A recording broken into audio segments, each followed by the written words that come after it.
Good Sunday morning and welcome to another edition of At Issue. I'm Corey Smith. I'm Sue O'Connell. The Democratic National Convention starts tomorrow in Chicago. I'll be headed there soon. Two folks who are going as delegates are here to tell us what they're looking forward to. That is ahead, but before we move forward, let's look back at what was at issue this past week. For the first time since his withdrawal from the race, President Joe Biden appeared on stage with Vice President Kamala Harris. She's going to make one hell of a president. All right, the Secret Service beefing up security for former President Donald Trump following the failed assassination attempt.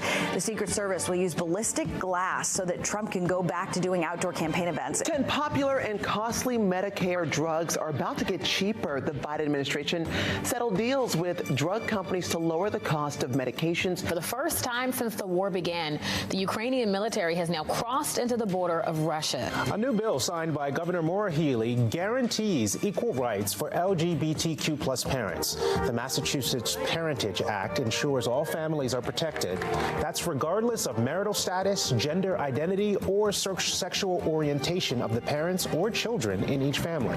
The Healey administration says it has a new plan to save 5 Stewart healthcare hospitals that had been in danger of closing. I'm pleased to say we're closing the book on Stewart once and for all in Massachusetts. Good riddance and goodbye. All right, another busy week of Bay State politics in the book. All right, we've heard it from our state legislators, voters, advocates for years now. Housing costs and the shortage of affordable homes is the biggest challenge facing the Commonwealth. And in her inaugural address, Governor Healey pledged to take on the housing crisis, and last year she proposed a massive bond bill to address it. Earlier this month, lawmakers passed and the governor signed a $5 billion bill known as the Affordable Homes Act. The Healey administration says it will lead to the production and rehab of more than 65,000 homes statewide. The legislation invests $2 billion towards upgrading the state's public housing stock. It also legalizes so-called accessory dwelling units, or granny flats. Those are the self-contained living areas on the grounds of a single-family home that have really grown in popularity. And it also offers a host of tax credits, including credits for builders of low to middle income housing and those converting unused commercial buildings to residential units. Joining us today is Ed Augustus, the Secretary of Housing and Livable Communities for Massachusetts. It's his job to make this legislation a reality on the ground. Thank you so much for being here. Good to be with you. We really do you. Appreciate it. All right, so we mentioned some of the items in this bill, but here's what you're up against. The state is expected to have a shortage of approximately 220,000 housing units by 2030. Given the bill that was just signed into law, why should anyone in the Bay State be confident that it's actually going to make a dent in that number?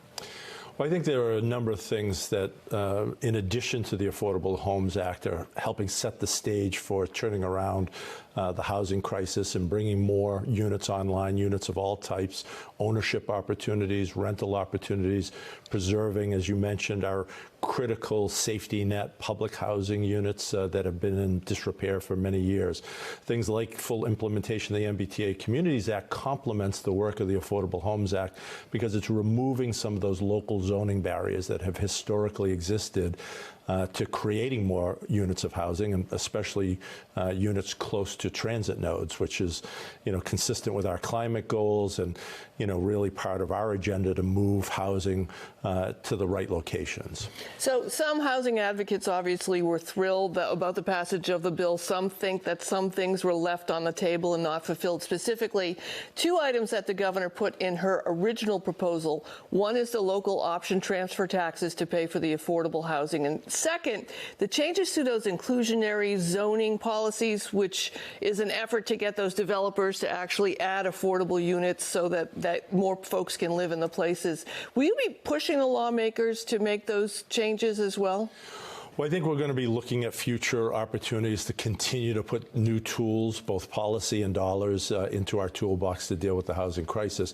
Right now, we have a very big job in front of us in spending the money that was authorized in this bill, as you mentioned, $5.1 billion, including some new programs, some new tax credits that we think are going to help expedite the creation of some old commercial buildings, whether it be office buildings that we know are significantly underutilized post-pandemic as people's work habits change, and there's an opportunity to convert them into housing, and usually in exactly the locations we want people, where you want that density, you've got first floor retail, you want the feet on the street. And we think converting it to housing, especially with the new tax credits in this bill, are going to help do that at a much more quick pace. Now, obviously, the goal is to increase the stock of affordable housing in Massachusetts. We know Mayor Wu is pushing rent control, which appears to just kind of be out there in the ether when it comes to Beacon Hill. But I want to ask you, in your professional opinion, in your position as secretary, what does affordable mean to you? We work with folks here at NBC 10 Boston who are getting paid well, but still struggling to pay their rent, which is going to increase over the next coming years. What does affordable mean to you? Well, it means different things in different places of the Commonwealth. There's a housing crisis in every corner of the state, whether you're in the Berkshires or in the Cape, on one of the islands, or in the greater Boston area.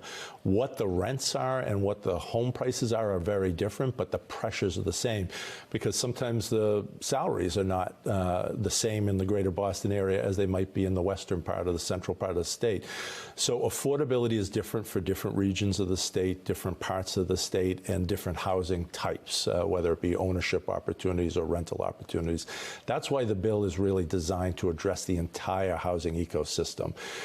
We know that there's a lot of folks who want to move right now. Maybe they need to downsize. Their kids are gone. Maybe they're living alone, but they've got a big house, but there aren't places to go to. That's why the accessory dwelling units, we think, are going to add 8,000 to 10,000 units at no cost to the state in the next 5 years. That means somebody who wants to stay in their community but doesn't have a place to go now, as those get created, can move there and free up that home for a growing family who may need that extra space, and create some movement in the housing space that we have not seen for the last few years. So not only the zoning, not only the bill, but as we hopefully see interest rates start coming down later this year, that's going to be wind at our back, because a lot of folks are waiting to see those interest rates come down before they make a move into the housing. I want to circle back to some of the specific challenges that places are feeling. You mentioned the Cape, of course. We had State Rep Dylan Fernandez and State Senator Julian Cyr on about a month ago talking about the housing crisis on the Cape and the islands. They say a provision of the Affordable Homes Act called seasonal communities designation would help with the high cost of housing and shelter for seasonal workers and everyone else who's living there. Can you explain what that is? Sure. Some folks may be familiar with the gateway cities designation that the state did about 10 years ago that said, you know, cities, not Boston, but the next tier of cities, so 26 cities, the Worcesters, Springfields, New Bedfords, Fall Rivers. They have some unique challenges, some unique opportunities. They needed specialized programs that would work for their specific set of circumstances. Similarly, our seasonal communities, the islands, the Cape, parts of Berkshire, where you may have a significant portion of the housing there owned by second homeowners, or sometimes their third home is there. Sometimes their community doubles or triples in population during the summer months and needs to have the workforce housing to accommodate that surge during particular seasons in the year. And we're seeing about 50% of the Cape's workforce coming from off the Cape. Driving over those bridges every day to go to work. And a lot of times we can't get people to do that. It just doesn't make financial sense. And it's challenging the economy of the Cape. It's challenging the municipalities and the basic services that folks rely on to either live there or vacation there. So the seasonal communities designation will allow us to come up with some special tools that deal with the unique challenges of communities that have high second home ownership or seasonal workforce housing needs. So last question on this, what other tools beyond this bill are in your arsenal that you can utilize to really get on this crisis and really address it head on? Well, as I mentioned, I think the MBTA Communities Act is going to be hugely important. You know, we've heard a lot about a couple of outlying communities that are fighting that act, but 85% of the communities that have taken their proposed zoning changes consistent with the law have passed them. So a very good batting average. A lot of communities, it's tough decisions, discussions, debates, but they're doing the hard work to remove those barriers. And we've already got 1,000 units in the pipeline that are in MBTA community zones. So it's already working. It's already unlocking because often those are particularly great communities with great school districts, lots of demand. They just need the opportunity to be able to zone for it. What do you do if a judge sides with those towns that are saying we're not going to comply with this law? Well, we're fairly confident that the Attorney General is going to prevail in that case. And, you know, if circumstances are otherwise, we'll have to look at that and adapt. But, you know, we think this has historically been kind of the relationship between the state and local communities. We've tried it with leaving complete control in local communities' hands, and it hasn't worked in many cases. And so now it's time to try something different. All right, let's shift and talk about the migrant crisis and the shelter crisis there. The governor recently put in place this 5-day limit for families staying in the overflow sites in the temporary centers. There's been a lot of pushback from advocates from migrant families. What do you say to those who think the changes may be inhumane, and to those who think that it's unrealistic that folks are going to be able to find a place to go in such a short period of time? It's a very overwhelming challenge. We know that there's families all across Massachusetts who are challenged by finding affordable housing, or through a set of circumstances find themselves homeless. We have housed thousands of families in recent years. We've got 8,000 families between the EA shelter and the respite centers right now. And quite honestly, in a state that has a 1.6% vacancy rate, that means at any given moment there's only 1.6% units vacant. It is really challenging to find the appropriate housing for folks. So we think it's also unfair to make people think that there's the opportunity that anytime in the near future we're going to have the capacity to find an appropriate unit for them. So people need to make decisions being fully informed and being very transparent about the challenges that we're facing on rehousing. When she announced the new 5-day rule, the Healey administration also released a new priority list for the emergency shelter system. Veterans, those at risk of domestic violence, those made homeless from disasters or fires, put at the top of the list. We had a major fire last week in Chelsea. We have video that dozens of families who were displaced trying to figure out where they could go. We also have video showing migrants sleeping at a church in Boston because they were unable to get access to the emergency shelters. Is this kind of the rubber meeting the road with an unforeseen disaster coming head on with migrants who are already within the system or trying to get into the system? That's the challenge that we've been dealing with for the last 18 months on a nightly basis. You know, sometimes dozens of families presenting who need shelter, trying to find appropriate spaces, and all the challenges that come with that. You know, the hotels, the motels that we've stood up from one end of the state to the other to try to meet these needs. And we've gotten to the point where, you know, we're spending over $1 billion on this program with no end in sight. It just seems to the administration that it doesn't make sense, and it isn't fair to folks to give them an unrealistic sense of what is possible here, given the number of families we're already dealing with and our housing constraints, our lack of housing, as we've discussed in the earlier portion of the segment. So we're just trying to be honest and upfront with folks. If they do present, we do everything we can from the day they show up at one of our offices.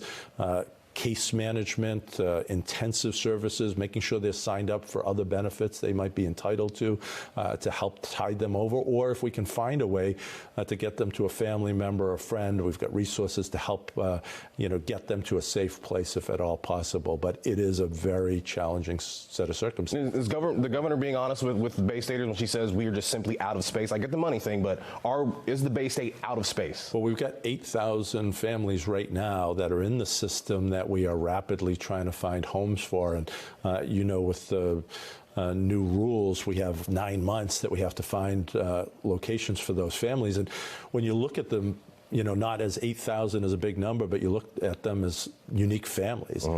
Sometimes you got 4 kids or 5 kids, so you need that number of bedrooms. Sometimes one or more folks in the family have a disability. You need an accessible unit. You want to be proximate to public transportation or the child's school, or many of these folks are working close to where they're working. When you start trying to solve the puzzle and all those elements, it gets even more complicated and challenging to do so. All right, well, we're going to continue to monitor that, as well as the new housing bill. Secretary Augustus, we really appreciate you taking the time this morning. Thanks for having me. Thanks a lot. Yes. All right, up next, Democrats head to Chicago for their convention with a lot more enthusiasm than they had a few months ago. The vibe has changed dramatically for many delegates. We're going to speak to 2 of them about the many changes in the presidential race over the past month.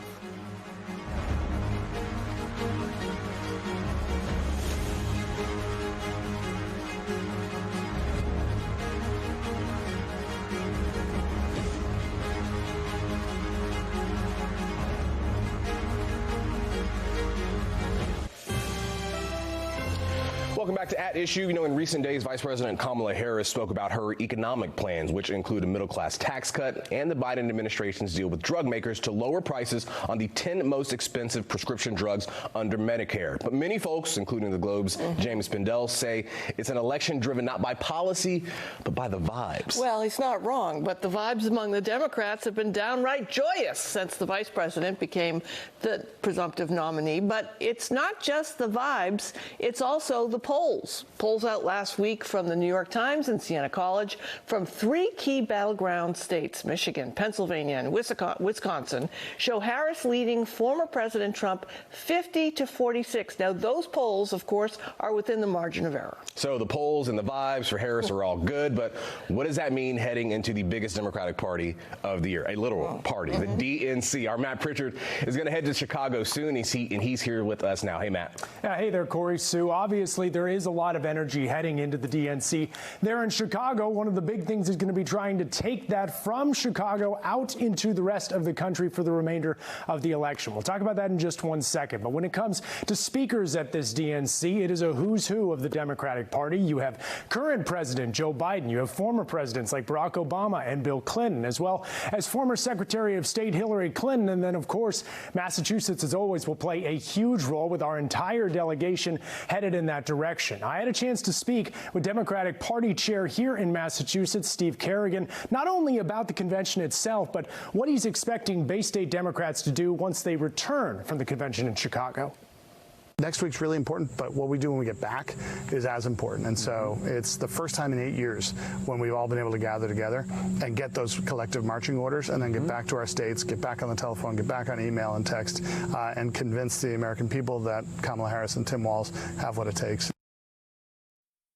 And Steve made clear that he expects this to be a very close race between Kamala Harris and Donald Trump as we get down the stretch. We are going to be tracking it all for you, of course, as the DNC kicks off on Sunday. Corey, Sue. All right, thank you very much, Matt. Matt and Sue are going to be headed to Chicago to cover the DNC, and our next 2 guests are heading there as well. David Seaton is a Democratic activist from West Newbury and host of Pod Save the Youth, one of the youngest voting delegates at the DNC also. And Sharon Stout is an events professional and chair of Emerge Massachusetts and chair of the Newton Democratic Party. Thank you both for being here this morning. We appreciate it. Thanks for having us. All right, David, this will be the first DNC you take part in, the first presidential election you're going to vote in. You were very outspoken about the Democratic National Committee holding that virtual roll call for President Biden before he dropped out. How are you feeling about the change now at the top of the ticket? I am feeling absolutely hopeful and joyful for the change at the top of the ticket. We have seen so much energy from young people across our country and our state for Kamala Harris to take up the mantle as our nominee. We've seen that in the past few days, donations have come in from across the country from first-time donors, hundreds of thousands of dollars from young people who are contributing for their very first time.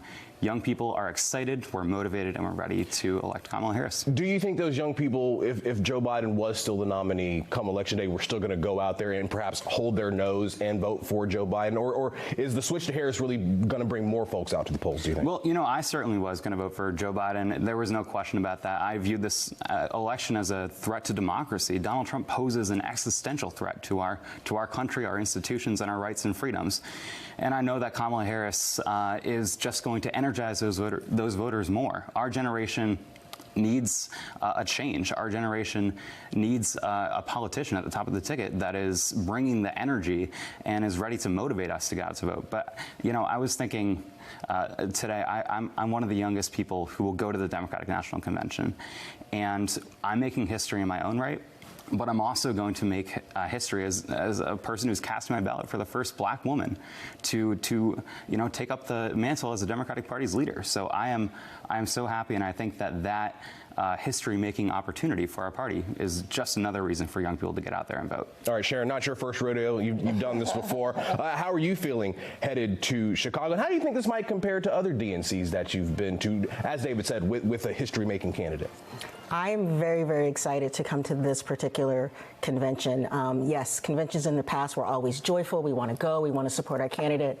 But the sense of happiness and joy and even hope, as we had again back in 08 and 07, but it's so much more right now, bringing so many people together. So it's just going to be a wonderful way to bring back joy, bring back civility, bring back kindness, and work together and have people all across the board working together. And bring back some normalcy. You actually get to do it in person this year. Yes.